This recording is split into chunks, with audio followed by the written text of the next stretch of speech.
Over to you, Vijay, because many of us say we're fighting the same fight again and again and again. There was a conversation yesterday, will this fight ever end? Will this fight ever end? Well, first, Asad, thanks for forcing me to come to Glasgow. When I walk the streets of cities like this, Glasgow was the UK's second most important city. Beautiful buildings, beautiful streets, a gorgeous city. It had Red Clydeside in 1919, the uprising to create a Soviet in Scotland. But it was, crushed, of course. When I see cities like this, I think also about the other side of it. There's a phrase from Walter Benjamin: every monument of civilization is also a monument of barbarism. I think of the famines in Bengal, the jute workers in Bengal sending jute to Dundee through the Glasgow port. I think of human beings from Africa enslaved and brought from Ghana to the New World, and all those prophets getting sucked into cities like London and Glasgow. Between 1765 and 1938, the British Isles stole $45 trillion pounds from India, 45 trillion sterling from India. We never got paid for that. When the British left India, when we threw the British out, our literacy rate was 13%. So much for several hundred years of so-called civilization. Meanwhile, our landscapes were destroyed. Coal was foisted on India. You foisted coal on us. You were the ones that came and made us coal dependent. And then you left, and now you dare to condescend to us. When I listen to Boris Johnson, when I listen to people like Joe Biden, when I listen even more to Emmanuel Macron, all I can think of is how condescending you are.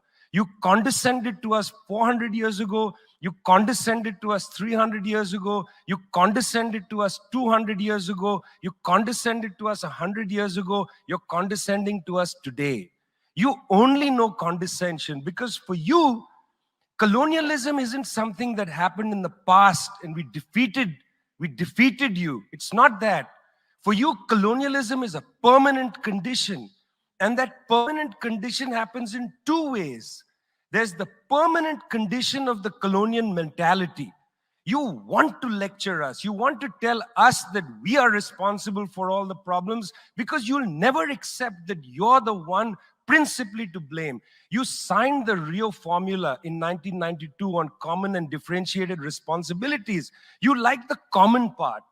You like the common part. You like to say we're all in this together and so on. We're not in this together.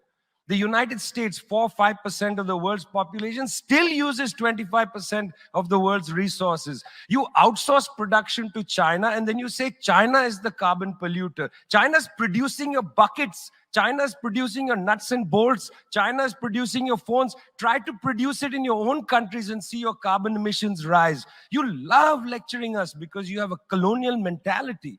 Then there are colonial structures and institutions.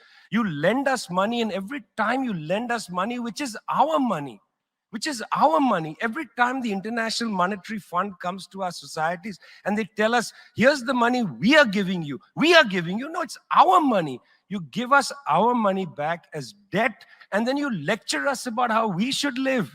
It's extraordinary. It's not just a colonial mentality. It's a colonial structures and institutions which reproduce themselves year after year after year. And let me tell you something. The climate justice movement, not clued enough on this. Not clued enough on this. The climate justice movement is a movement that says we're worried about our future.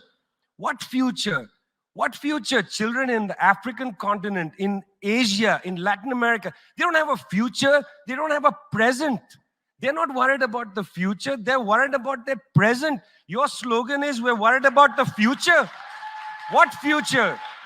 That's a middle-class bourgeois Western slogan. You got to be worried about now.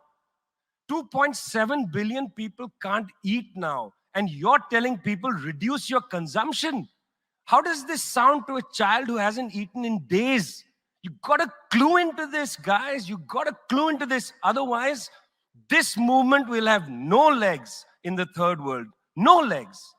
Later, I'd like to tell you about the International People's Assembly, a network of 200 political organizations that we're setting up, rooted in the global south. We want to tell you what our issues are, but are you willing to listen?